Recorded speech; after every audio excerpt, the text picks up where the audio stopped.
So ఈ ఈ విధంగా మనం ఎప్పుడైతే చూసామో స్త్రీల తాలూకా పరిస్థితి, ఇప్పుడు కొన్ని పాత సిద్ధాంతాల్లో మరి స్త్రీకి ఆత్మ లేదని కూడా వాదించారు. బ్రాహ్మణ స్త్రీలు శూద్రులే, ఈ విషయాన్ని మీరు గ్రహించండి. బ్రాహ్మణ స్త్రీలు శూద్రులే. బ్రాహ్మణ స్త్రీలు ఎన్ని మార్లు పుడతారు? ద్విజుడా? బ్రాహ్మణుడు ద్విజుడు 2 మార్లు పుడతాడు, ఇది చేసుకుంటాడు, ఉపనయనం చేసుకుంటాడు, అది 2వసారి పుట్టుక ద్విజుడు. ఓకే, వాళ్ళ సిద్ధాంతం ప్రకారం బ్రాహ్మణ స్త్రీలకు ఉపనయనం చేస్తారా? జంధ్యం వేస్తారా? బ్రాహ్మణ స్త్రీలు వేదాలు చదవచ్చా? బ్రాహ్మణ స్త్రీలకి స్వాతంత్రం ఉంటుందా? నా స్త్రీ స్వాతంత్రమార్హతి అని చెప్పేశాడు మనువు, చెప్పాడు కదా.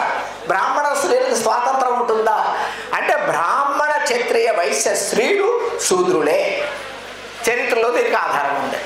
ఎందుకంటే ఆర్యులు వచ్చినప్పుడు తమ స్త్రీలతో పాటు రాలేదు, వాళ్ళు యుద్ధ వీరులుగా గుర్రాల మీద వాళ్ళు వచ్చారు.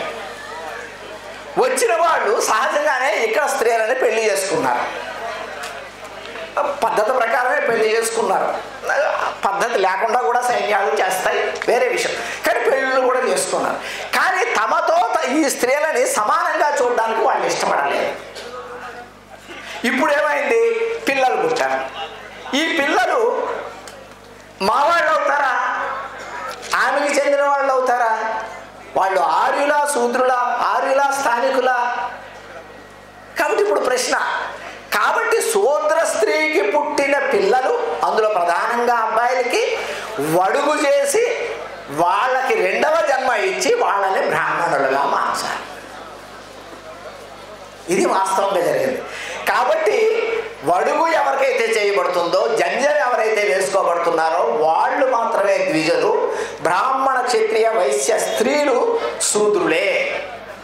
ఈ విషయం మనం వాళ్ళకి చెప్పగలిగితే చాలా బాగుంటుంది.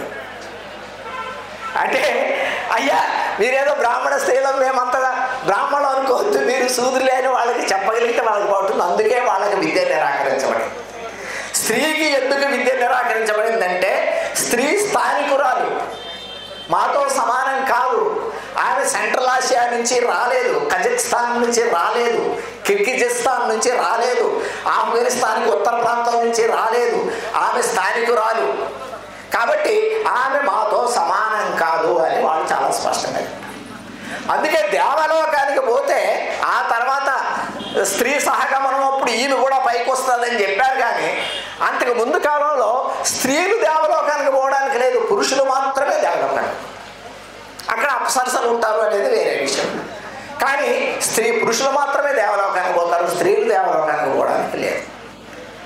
ఇంకా వాళ్ళు ఎంత దూరం పోయారంటే ఈ స్త్రీలకి ఆత్మ కూడా లేదన్నారు. మరి వాళ్ళు చనిపోయాక ఏమవుతారంటే వాళ్ళకి ఆత్మే లేదన్నారు. అంతవరకు కూడా లాగి స్త్రీలని న్యూనత పరచడము అనేది. అయితే చాలామంది ఒక్క కొటేషన్ కంఠస్థ పెట్టుకొని వస్తారు. అదేమన్నారు? అది యత్ర స్త్రీ పూజ్యతే తత్ర దేవత నర్తతే అని. అంటే ఎక్కడైతే స్త్రీ పూజించబడుతుందో అక్కడ దేవతలు నడయాడుతారు అని. ఇక్కడ ఈ పూజ్యతే అన్న పదాన్ని నాకు చాలా రోజులు ఇది ప్రశ్నగా ఉండింది. నేను ఎప్పుడైతే రామాయణం చదివానో, మీరు కూడా చదవండి, శ్రీరామచంద్రమూర్తి గారు సంస్కృత రామాయణాన్ని శ్లోకాల వారీగా తెలుగు చేశారు. ఆయన కొంత న్యూట్రల్గానే చేశాడు. అది మీరు చదివి క్రిటికల్గా చదవండి. చదివితే మనకు ఒక శ్లోకం కనిపించింది. దాంట్లో విశ్వామిత్రుడు, రామలక్ష్మణులు విశ్వామిత్రుడి దగ్గరికి వెళ్తారు.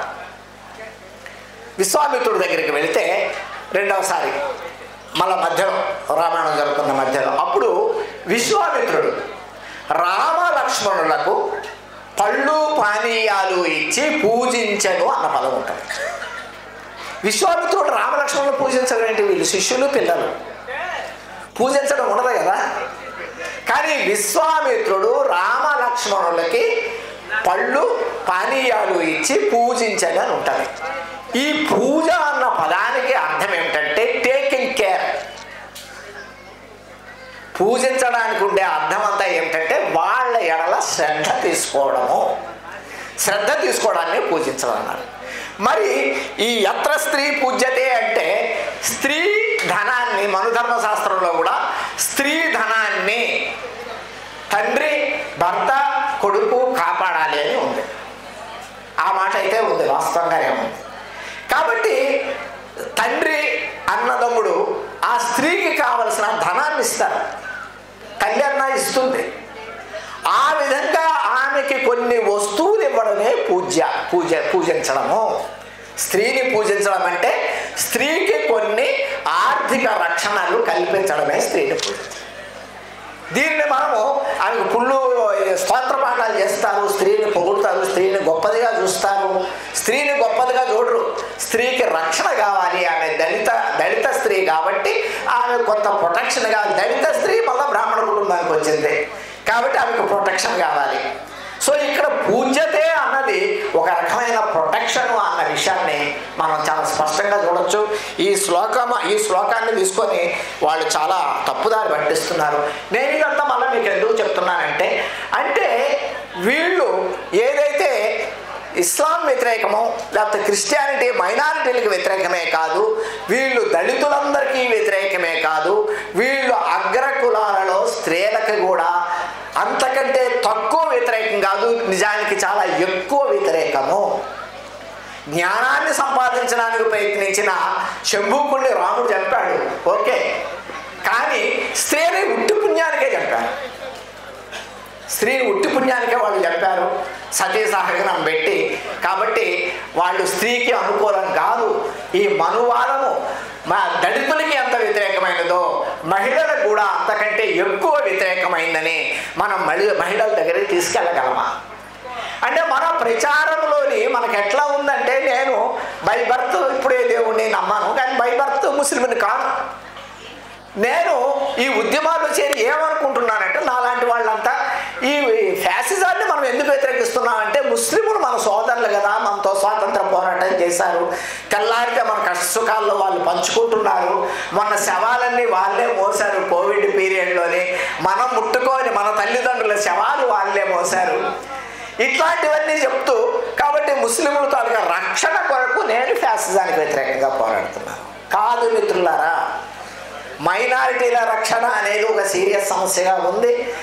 కానీ ఒక్కసారి రాజ్యాంగం స్థానంలో మనుధర్మం వస్తే 80% ఉన్న దళితులు వాళ్ళు తమ ఓటు హక్కుని కోల్పోతారు అన్న విషయాన్ని దృష్టిలో పెట్టుకొని, నేను మొత్తము దళితులు కాదు, శూద్రులు, ఒక్క దళితులే కాదు, దళితుల ముందు అల్టిమేట్గా శూద్రులు. ఎందుకంటే మనుధర్మ శాస్త్రంలో శ్రమ చేసేవాడికి ఆర్థిక, రాజకీయ, సాంస్కృతిక హక్కులు ఏవి ఉండకూడదు. ఉంటే వాడు శ్రమ చేయడు అని వాళ్ళు రాశారు ఓపెన్గా. తిరగబడతాడు, దళితుల దగ్గర డబ్బులుంటే వాడు తిరగబడతాడు. కాబట్టి నిష్కారణంగా ఎటువంటి కారణం చెప్పకుండా ఒక శూద్రుని తాలూకా ఆస్తిని బ్రాహ్మణుడు తీసుకోవచ్చు. ఆ పుష్టిగా ఆవు కనిపించిందంటే ఆ దారిలో పోతూ, ఈ ఆవును మా ఇంట్లో దొడ్లో కట్టారా అని చెప్తాడు. కట్టేయాల్సిందే, వేరే మార్గమే లేదు. ఆ విధంగా చెప్పడం అధర్మమేమీ కాదు, అది ధర్మమే. అధర్మం అనడానికి లేదు దాన్ని. అందుకే గురజాడ అప్పారావు గారు ఏమన్నారంటే, వర్ణ ధర్మంబు అధర్మ ధర్మంబే అంటాడు. అంటే వర్ణ ధర్మాన్ని ఒక ధర్మంగా చెప్పారు, అది అధర్మం అని చెప్పడానికి శ్లేషలో ఆయన అలంకారంలో ఏదో అంటారు దాన్ని. వర్ణ ధర్మంబు అధర్మ ధర్మంబే అంటే ఒకే పదాన్ని వేరు వేరు అర్థాల్లో ఆయన ఉపయోగించి వర్ణము ఒక ధర్మంగా భావించబడింది. ఆ విధంగా స్త్రీ అణచివేత ఒక ధర్మంగా భావించబడింది. కాబట్టి ఫ్యాసిజం మైనార్టీలకే వ్యతిరేకంగా కాదు, 80% ఉన్న శూద్రులకి వ్యతిరేకంగా కాదు, అగ్ర కులాల్లో ఉండే స్త్రీలకు కూడా అది అంతకంటే ప్రమాదకరమైందని చెప్పాల్సిన అవసరం. ఇంకా మీకు చూస్తే ఈనాడు నారాయణమూర్తి, సుధా భారద్వాజ వచ్చి ఇక్కడ ఒక హాస్పిటల్, అక్కడ ఒక స్కూలు కట్టి ఈ ప్రపంచాన్ని ఉద్ధరిస్తున్నానని రాజ్యసభగా సభ్యత్వం తీసుకొని బీజేపీకి జిందాబాద్ చేస్తుందాం. అక్కడ ఆయన భర్త నారాయణమూర్తి ఏమంటాడు, మీరు 18 గంటలు ఎందుకు పనిచేయరు, 18 గంటలు పనిచేయమని వాదిస్తున్నాడు. ఎంత అసహ్యకరమైన విషయం.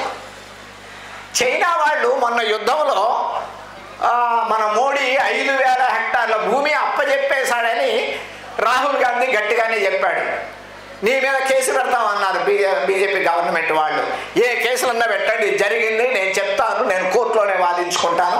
5,000 హెక్టార్ల భూమి భారత భూభాగం చైనా వాళ్ళు కొట్టేశారు. 30,000 మంది సైనికులు చనిపోయారు మన వాళ్ళు.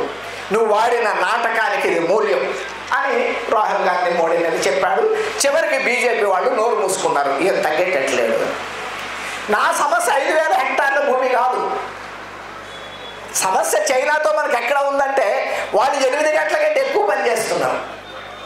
వాళ్ళు 8 గంటల కంటే ఎక్కువ పని చేయడం, high technology, high intensive labour. అంటే అబ్సల్యూట్ లేబర్ పెరిగింది, ఇంటెన్సివ్ లేబర్ పెరిగింది. కాబట్టి సర్ప్లస్ బాగా ప్రొడ్యూస్ అవుతుంది, ధరలు చాలా తక్కువగా ప్రొడ్యూస్ చేయగలుగుతున్నారు, వాళ్ళ వస్తువులతో ప్రపంచం నింపేస్తున్నారు. కాబట్టి ఇప్పుడు వాళ్ళకి పోటీ పడాలంటే భారతదేశంలో కార్మికులు 18 గంటలు పనిచేయాలి, 12 గంటలు పనిచేయాలి అని మన నారాయణమూర్తి వాళ్ళు అంటున్నారు. కాబట్టి చైనా మనకి ఎందుకన్నా చైనాని మనం వ్యతిరేకించడానికి ఒకటే ఒక కారణం, నాయన మీరు 8 గంటలే పని చేయండి, ఆ చేసిన ఉత్పత్తులు మీరే కన్జ్యూమ్ చేయండి, మిగిలితే అమ్మండి, అంతేగాని మీరు ఎక్కువ గంటలు పనిచేసి వాళ్ళు ఒత్తిడి కింద ఎక్కువ గంటలు పనిచేయటం లేదు. ప్రతి ఫ్యాక్టరీలో కార్మికులకు షేర్లు అన్నారు. కనీసం 50% షేర్లు కార్మికుల చేతుల్లో ఉన్నాయి చైనాలో, ప్రైవేటే కానీ షేర్లు కార్మికుల చేతుల్లో ఉన్నాయి 50% కాబట్టి ఉత్పత్తి పెరిగితే మాకు లాభం ఎక్కువ వస్తుంది అని కార్మికులు ఎక్కువ గంటలు పనిచేస్తున్నారు. 8 గంటలు, 10 గంటలు, 12 గంటలు, 14 గంటలు పనిచేస్తున్నారు. జపాన్ కార్మికుల్లాగానే. జపాన్ కార్మికులు పని ఒత్తిడికి ఆత్మహత్యలు చేసుకుంటారు, మీ అందరికీ తెలుసు. చైనాలో ఆ పరిస్థితి ఇంకా రాలేదు. కాబట్టి ఈ విధంగా మనం చూస్తే ఇక్కడ మనకి మనుధర్మ శాస్త్రం ఏం చెప్పిందంటే శ్రమ పడడమే నీ బాధ్యత, స్వధర్మమే గొప్పది, పరధర్మం ఏమన్నారు చాలా క్రూరమైనది, చాలా ప్రమాదకరమైనది, ఏదో శ్లోకం ఉంది. కాబట్టి పరధర్మము అంటే నువ్వు నీ కులాన్ని ఆచరించడమే స్వధర్మం.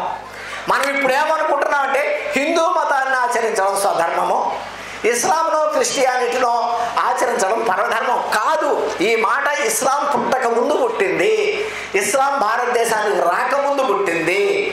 ఈ స్వధర్మము అంటే నీ కులధర్మము అని అర్థము. నువ్వు నీ కులధర్మాన్ని పాటించాలి. నీ కులధర్మాన్ని నువ్వు పాటించకపోతే భయానవహ అంటారు, చాలా భయంకరమైనది అంటారు అసలు.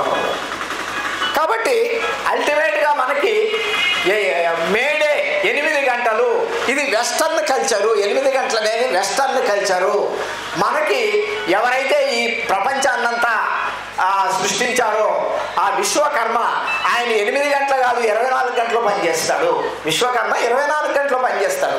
కాబట్టి మనం మేడే చెయ్యొద్దు, విశ్వకర్మ చేసినట్టు 24 గంటలు పనిచేద్దాం, 18 గంటలు పనిచేద్దాం అనే పద్ధతి లోపల ఈనాడు వాళ్ళు మాట్లాడుతున్న పరిస్థితి.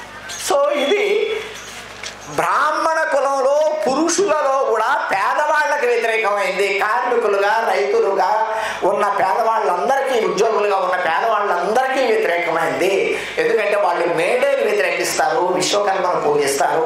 10 గంటల లిమిట్ అనేది మనుధర్మ శాస్త్రంలో లేదు. నేను మిమ్మల్ని ఒక్క విషయం అడుగుతాను, మనుధర్మ శాస్త్రంలో ఫండమెంటల్ రైట్స్ ఉంటాయా, ప్రాథమిక హక్కులు ఉంటాయా? లేవు. అంటే మనుధర్మ శాస్త్రం వస్తే ఒక మైనారిటీలకే నష్టమా, లేకపోతే ప్రజలందరికీ నష్టమా? ఇది ఒక ఉపన్యాసంగా చెప్పుకోవడం కాదు, ఎక్కడో రియలైజేషన్ లేదు. మనం ఇంత ప్రశాంతంగా ఎందుకున్నామంటే మనుధర్మ శాస్త్రం వస్తే బీజేపీ వాళ్ళు వస్తే మైనారిటీలకు నష్టము, మనుధర్మ శాస్త్రం వస్తే శూద్రులకు నష్టము అనుకుంటున్నాం. కానీ మనుధర్మ శాస్త్రం వస్తే ఫండమెంటల్ రైట్సే ఉండవు. నేను ఉద్యోగుల, ఉపాధ్యాయుల సదస్సులకు వెళ్తూ ఉంటాను, అక్కడ మాట్లాడుతూ ఉంటాను. అయ్యా, ప్రైవేట్ స్కూల్లో పనిచేస్తున్న టీచర్కి, గవర్నమెంట్ స్కూల్లో పనిచేస్తున్న టీచర్కి 10 రెట్లు వ్యత్యాసం ఉంది. వాళ్ళకి 20,000 వస్తే వీళ్ళకి 20 లక్షలు వస్తుంది. సేమ్ సర్వీస్ ఇయర్స్ తీసుకుంటే 2 లక్షలు వస్తుంది జీతం. అదే క్వాలిఫికేషన్స్కి, అదే సర్వీస్కి వాళ్ళకి 20,000 వచ్చిన దగ్గర వీళ్ళకి 2 లక్షలు జీతం వస్తుంది. అంటే 10 రెట్లు. నేను 30 సంవత్సరాలుగా వాళ్ళకి చెప్తున్నాను, వాళ్ళు మీ దగ్గరికన్నా రావాలి, మీరు వాళ్ళ దగ్గరికన్నా వెళ్ళాలి అని. అంటే ప్రైవేట్ స్కూల్లో టీచర్ల తాలూకా హక్కుల కొరకు మీరు పోరాడకుండా మీ కొరకే మీరు పోరాడుకుంటూ ఉంటే చివరికి మీ జీతనాథాలు అక్కడికే పడిపోతాయి, ప్రైవేట్ స్కూల్ వాళ్ళ దగ్గరికే పడిపోతాయి. వాళ్ళ కొరకు మీరు పోరాడితే మీ హక్కులు నిలబడతాయి అని. అయితే వీళ్ళకింత జీతాలు ఎట్లా వచ్చాయి? అవేమీ పెద్ద జీతాలు ఏమీ కావు. అంటే లంచం తీసుకోకుండా ఒక ప్రభుత్వ ఉద్యోగి కానీ ఉపాధ్యాయుడు కానీ డబల్ బెడ్రూమ్ ఫ్లాట్ కొనాలి అంటే 30 సంవత్సరాలు కంతులు కట్టాల్సిందే, అన్నీ మానుకొని. అంటే వారానికి ఒక చికెను, నెలకు ఒక సినిమా చూసి ఆయన 30 సంవత్సరాలు కంతులు కడితేనే ఒక డబల్ బెడ్రూమ్ ఫ్లాట్ కొనగలడు. పెద్ద విషయం, పెద్ద జీతాలు కాదు. కానీ ప్రైవేట్ స్కూల్తో పోల్చుకుంటే గవర్నమెంట్ స్కూల్ టీచర్కి ఇంత ఎక్కువ ఎందుకు వస్తుంది? ఎందుకు వస్తుందంటే వీళ్ళకి సంఘాలు ఉన్నాయి, ఆ సంఘాల బలంతో వాళ్ళు పోరాడి సాధించారు. మిమ్మల్ని దించేస్తాం, జగన్ మంచోడా చంద్రబాబు నాయుడు మంచోడా అని నేను మాట్లాడటంలే. జగన్కి వాళ్ళు ఇది ఇచ్చారు, మిమ్మల్ని దించేస్తాం మేము. ఎన్జిఓలు ఎలా అనగలుగుతున్నారు? ఎందుకు అంటున్నారు అంటే వాళ్ళకి సంఘబలం ఉంది కాబట్టి వాళ్ళు అంటున్నారు. మరి రేపొద్దున మనుధర్మశాస్త్రం అమలు జరిగితే సంఘ స్వేచ్ఛ ఉంటుందా? వాక్ స్వాతంత్రము, సభా స్వాతంత్రము, సంఘాన్ని ఏర్పాటు చేసుకునే స్వాతంత్రము ఉంటాయా? ఈ విషయాన్ని మనం ఎన్జిఓల దగ్గరికి, ప్రభుత్వ ఉద్యోగుల దగ్గరికి, ప్రభుత్వ ఉపాధ్యాయుల దగ్గరికి తీసుకెళ్ళగలమా అన్నది నా సమస్య. అయ్యా, ఏ కారణంగా అయితే మీరు ఆధిపత్యంలో ఉన్నారో, సౌఖ్యంగా ఉన్నారో, గౌరవప్రదంగా ఉన్నారో, కనీసం ఈ గౌరవప్రదమైన జీవితము మీ సంఘబలం వల్ల మీకు వచ్చింది. మరి మీకు సంఘం పెట్టుకునే హక్కే ఉండదు మన ధర్మశాస్త్రంలో. అది భారత రాజ్యాంగంలో వచ్చింది. డాక్టర్ అంబేద్కర్ రాసిన భారత రాజ్యాంగంలో దేని పక్కనైతే నెహ్రూ నిలబడి పటేల్ నుంచి మిగతా వాళ్ళ నుంచి భారత రాజ్యాంగాన్ని కాపాడాడో ఆ భారత రాజ్యాంగం డ్రాఫ్ట్ చేసింది అంబేద్కరే. కానీ దాన్ని ఇంకా డ్రాఫ్టింగ్కి ఇంకా చిత్తుప్రతి ఇంకొక ఆయన రాశాడు. డాక్టర్ అంబేద్కర్ ఒక స్థాయికి దాన్ని తీసుకొచ్చాడు, ప్రశ్నించలేని స్థాయికి దాన్ని డెవలప్ చేశాడు అంబేద్కర్. కానీ డాక్టర్ అంబేద్కర్ రాసిన రాజ్యాంగంలో ప్రతి అధికరణం పక్కనే నెహ్రూ నిలబడి కాంగ్రెస్ని సమీకరించాడు, లేకపోతే అది కాన్స్టిట్యూంట్ అసెంబ్లీలో పాస్ అయ్యేది. అటువంటి భారత రాజ్యాంగము మనందరినీ కాపాడుతుంది అన్న విషయము సంఘటిత రంగంలో ఉన్న ఉద్యోగులకి, ఉపాధ్యాయులకి తెలుసా? మనం చెప్పగలమా? వాళ్ళు మనుధర్మం అంటే వాళ్ళు కదా. ఇప్పుడు నేను చాలా కమ్యూనిస్టు మీటింగుల్లో మాట్లాడుతున్నప్పుడు ఇదే చెప్తున్నాను. మనం మధ్య తరగతిని నెగ్లెక్ట్ చేస్తున్నాము. అంటే పచ్చిగా మాట్లాడుకోవాలంటే హిందువుల్లోని ఉన్నారు వీళ్ళంతా కూడా. మధ్యతరగతి అంటే వాళ్ళు ఎక్కువగా హిందువుల్లోనే ఉంటారు. హిందువుల్లో మధ్యతరగతి. వీళ్ళని మనం నెగ్లెక్ట్ చేస్తున్నాము. వీళ్ళని కానీ అంటే కమ్యూనిస్ట్ పార్టీలకు వచ్చిన మధ్యతరగతి వాళ్ళు ఉన్నారు, నాస్తిక సంఘానికి వచ్చిన వాళ్ళు ఉన్నారు, అది వేరే విషయం. ఒక తరగతిగా మనం రాలేదు, వ్యక్తులుగా వచ్చాము. తరగతులు బయట ఉన్నాయి. నాకంటే ముందు స్పీకర్ అన్నాడు, వాళ్ళ దగ్గరికి మనం వెళ్ళలేదు, మనమే కూర్చున్నామని. మనము కూర్చుంటే మనకి బలం వస్తుంది, మళ్ళీ వెళ్దాం. సంవత్సరం పొడుగునా వెళ్దాము, సంవత్సరానికి ఒకసారి ఇక్కడికి వచ్చి కూర్చుందాం. కానీ సంవత్సరం పొడవునా ఈ మీటింగ్ జరగటం లేదు కదా. సంవత్సరం పొడవునా జనం దగ్గరికి వెళ్దాం, సంవత్సరానికి ఒకసారి ఇక్కడ కూర్చొని మాట్లాడు. అయితే నేను చెప్పేది ఏమిటంటే, మరి ఈ మధ్యతరగతి దగ్గరికి కమ్యూనిస్టు ఉద్యమం ఏం చేస్తుందంటే కార్మికుల దగ్గరికి వెళ్తుంది. వాళ్ళ మధ్యలో ఎన్ని ఘర్షణలు ఉండొచ్చు, విభేదాలు ఉండొచ్చు, వాళ్ళ మీద మనకి విమర్శలు ఉండొచ్చు. కార్మికుల దగ్గరికి ఎవరు వెళ్తున్నారు? రైతు సంఘాలు పెట్టి మోడీ మెడలు వంచి 3 ఫార్ములాస్ని తల వంచడం వెనకని కమ్యూనిస్టు పార్టీ లేవనుకుంటున్నారా మీరు? కమ్యూనిస్టు పార్టీలే అక్కడ కోరుగా పనిచేసాయని దృష్టికి నేను తీసుకొస్తున్నాను. మరి గిరిజనుల హక్కుల కొరకు ఆ చివరి నుంచి ఈ చివరి వరకు పోరాడుతుంది కమ్యూనిస్టులుగా, ప్రగతిశీల శక్తులు కావాలి, అక్కడక్కడ ఎన్జిఓలు కావాలి. మరి ఈ సంఘాలు ఏం చేస్తున్నాయంటే మధ్య తరగతిని నెగ్లెక్ట్ చేస్తున్నాయి అని నేను అంటున్నాను. మధ్య తరగతి తాలూకా ప్రత్యేకత ఏమిటి అంటే, ఇటువంటి లిబరల్ ప్రజాస్వామ్యం నిలబడాలంటే వాళ్ళే. మధ్య తరగతి లిబరల్ ప్రజాస్వామ్యం వల్ల ఇన్స్పైర్ అయ్యి దీన్ని నిలబెట్టుకోవాలి అంటే, ఇప్పుడు చాలామంది యూట్యూబర్స్ నాకంటే చాలా బాగా మాట్లాడతారు, చాలా ఇన్ఫర్మేటివ్గా మాట్లాడతారు. వాళ్ళు చర్చ తీసుకొస్తారు. మధ్యతరగతి నుంచి వచ్చిన వాళ్ళే వాళ్ళు. అంటే ఈ రిపబ్లిక్ నిలబడాలి అంటే మధ్యతరగతి. మరి రష్యాలోనో చైనాలోనో సోషలిజం వచ్చినప్పుడు అక్కడ కమ్యూనిస్టు పార్టీలు అగ్రభాగాన అక్కడికి వచ్చింది మధ్యతరగతి వాళ్ళే. అంటే మధ్యతరగతిని జయించకుండా విప్లవాలు విజయవంతం కావా? కార్మిక వర్గం వైపు మధ్యతరగతి నిలబడితేనే విప్లవం విజయవంతమే. విచారకరమైన చరిత్ర కూడా ఉంది. మధ్యతరగతి ఎప్పుడైతే పెట్టుబడిదారీ వర్గం వైపు వెళ్ళిందో అక్కడ జర్మనీలో లాగా ఇటలీలో లాగా ఫ్యాసిజం వచ్చింది. అంటే మధ్యతరగతికి చరిత్రలో ఇంత ప్రాధాన్యత ఉంది. మనలో చాలామంది మధ్యతరగతి నుంచి వచ్చాం, కానీ మనం వ్యక్తులం అంతే. కానీ మన తాలూకా అప్రోచ్, మన తాలూకా క్యాంపెయిన్ మధ్యతరగతి దగ్గరికి వెళ్ళటం లేదు. మధ్యతరగతి ఆర్థిక డిమాండ్లు కావు. కమ్యూనిస్ట్ పార్టీ దృష్టికి నేను అదే తీసుకొస్తున్నా. మీరు ఒక పర్యావరణం కొరకు పోరాటం ప్రారంభించండి. మా అలాంటి వాళ్ళమంతా పనిచేస్తాం, మేము అంతకంటే ఎక్కువ చేయలేము కదా వ్యక్తులుగా ఉన్నవాళ్ళని. పర్యావరణానికి మధ్యతరగతి వస్తుంది. ఫుడ్ ఎంత కలుషితమైపోయిందంటే ఏం తినాలన్నా కూడా భయం. నిమ్మకాయ కట్ చేసి ఇలా పిండితే నెమ్మదిగా డ్రాప్స్ పడేవి, నొక్కుతున్న కొద్ది డ్రాప్స్ పడేవి. ఇప్పుడు ఇట్లా అంటే బుడుక్కుని గ్లాసులో నీళ్లు పడినట్టు పడుతున్నాయి. ఎవరన్నా ఒకసారి నిమ్మకాయ అందరూ చూసాం. ఒక్క కూరగాయ కానీ, ఒక్క పండు కానీ, ఒక్క ఆకుకూర కానీ శుద్ధంగా లేదు. మధ్యతరగతికి ఆరోగ్యం అంటే ఒక శ్రద్ధ ఉంటుంది. మీరు పర్యావరణ ఉద్యమం చేయండి, ఆహార కలుషితత్వానికి వ్యతిరేకంగా ఉద్యమం చేయండి. అట్లానే కుటుంబ సంబంధాలు చాలా ప్రమాదకరమైన స్థితిలో పడిపోతున్నాయి. నేను వ్యక్తిగత ఆస్తి పైన ఆధారపడిన, స్త్రీ అణచివేత పైన ఆధారపడిన, పిల్లల అభిష్టాలకు వ్యతిరేకంగా ఆధారపడిన కుటుంబ సంబంధాలు రక్షించాలని నేను చెప్పటం లేదు. ఇక్కడ ప్రధానమైన విషయము పరస్పర నమ్మకము, పరస్పరమైన బాధ్యత. స్త్రీ పురుషులు, కుటుంబంలో ఉన్న భార్య భర్త, పరస్పర నమ్మకము, పరస్పర బాధ్యత, ఈ రెండు ఇప్పుడు ప్రమాదంలో పడిపోతున్నాయి. అమెరికా లాగా అయిపోతున్నాం మనం. ఈ విషయాన్ని మనం మధ్యతరగతి తీసుకెళ్లే అవకాశం. కాబట్టి మధ్యతరగతిని ఎట్లా అడ్రస్ చేయాలి?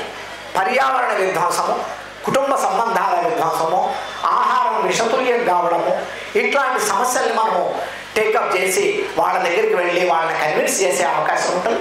సిద్ధాంతం రోల్ ఎప్పటికే ఉంటుంది. మార్క్సిజం ఒక సిద్ధాంతంగా, నాస్తికవాదం ఒక సిద్ధాంతంగా. మార్క్స్ ఈ రెండింటికి అంత దూరమేమి చూడలేదు. ఈ రెండు నాస్తికత్వాన్ని చారిత్రక దృక్పథంలో పెట్టి చూపించాడు ఆయన. అది అక్కడ జరిగింది. కాబట్టి ఈ సిద్ధాంతానికి ఎప్పుడూ ప్రాధాన్యత ఉంటుంది. అది తప్పకుండా మనం నేర్చుకోవాలి, ప్రజల దగ్గరికి తీసుకెళ్ళాలి. కానీ ఏవైతే సమస్య, రష్యా మహావిప్లవం ఎందుకు జరిగింది అనుకున్నారు? సోషలిజం కొరకు జరిగిందండి. కాదు, సోషలిజం కొరకు జరగలేదు. 4 డిమాండ్లు. రైతులు భూమి కొరకు, కార్మికులు పని కొరకు, తిండి కొరకు, ప్రజలు శాంతి కొరకు, సైనికులు నిరంతరాయంగా జరుగుతున్న యుద్ధంలో సైన్యమే అలసిపోయింది, విరామం కొరకు, యుద్ధంలో విరామం కొరకు. ఈ 4 డిమాండ్ల మీదనే బోల్షివిక్ పార్టీ ఈ 4 డిమాండ్లు తీసుకొని వాళ్ళు విప్లవానికి ముందుకెళ్ళారు. మేము సోషలిజం నిర్మిస్తాం, కమ్యూనిజం నిర్మిస్తామని వాళ్ళు అప్పటికి 20 సంవత్సరాలుగా చెప్తున్నారు. జనమేం రాలా. ఈ 4 డిమాండ్లు తీవ్రతరమయ్యి ఆ డిమాండ్ల కొరకు పార్టీ నిలబడిన రోజున రష్యాలో విప్లవం జరిగింది. సో వాస్తవ సమస్యలు ఏవైతే ఉన్నాయో ఆ సమస్యలు తీసుకొని జనాన్ని సమీకరించాల్సిన ప్రతి సంఘం కానీ, ప్రతి వ్యక్తులుగా మనం కానీ ఇటువంటి ప్రయత్నం ఒకటి చేయాల్సిన అవసరం ఉంది.